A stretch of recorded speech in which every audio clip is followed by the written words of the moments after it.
Welcome back to TYT Sports. This is Britton talking boxing as always. Tomorrow, July 26th, Gennady Golovkin is back in the ring against Daniele Geale. Geale, who you may remember from his tough showdown with Darren Barker in 2013, it was a really good match. Don't remember? Don't really blame you. Neither one of those guys had a big enough name at the time to really beckon the boxing world's attention. So to me, tomorrow's fight really comes down to how good is Golovkin going to look.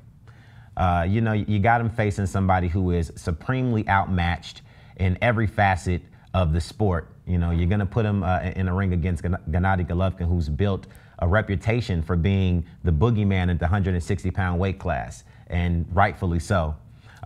Let's see, Golovkin's record is 26-0 with he's on a 16-fight knockout streak, and I'm predicting that knockout 27 is going to come tomorrow. I never mean to overlook an opponent. Again, this is boxing, and all it takes is one punch that you don't see or that you're not quite prepared for to catch you and, put you on your ass.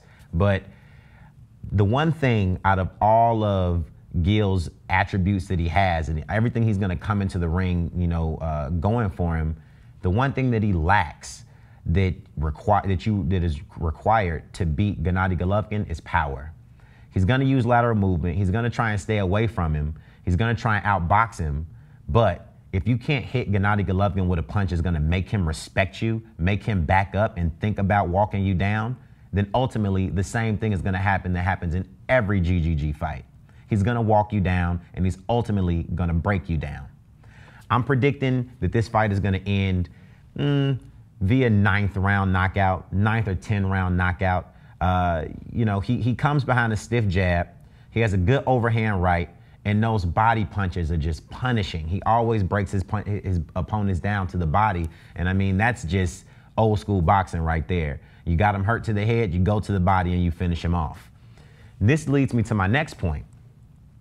Should we be feeding into the Gennady Golovkin hype?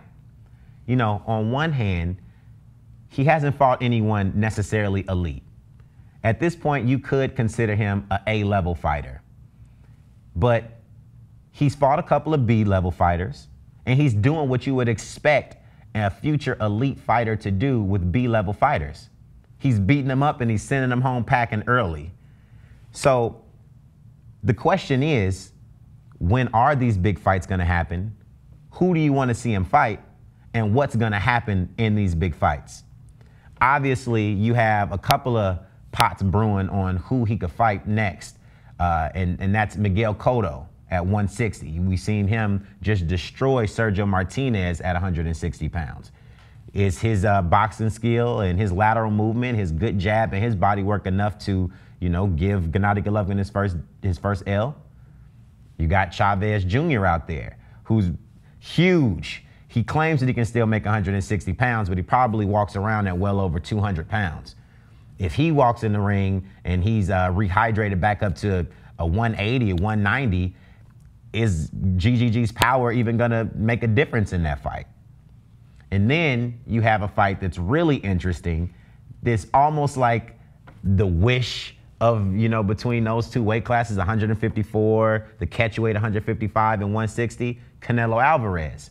Now, we just seen Canelo Alvarez come off of a victory against Erislandy Lara, and we know that movers and boxers give him trouble, but Gennady Golovkin is somebody who wouldn't necessarily move. He would stand there right in front of him in the pocket, and I have a feeling that that would be a good fight.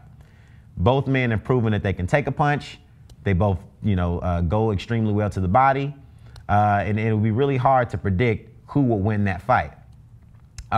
So what do you guys think about the Gennady Golovkin hype? Is he just a blown-up fighter? Is HBO trying to make him the next big name? Or is he the real deal? Leave your comments in the comment section below. And don't forget to subscribe to TYT Sports for more boxing coverage.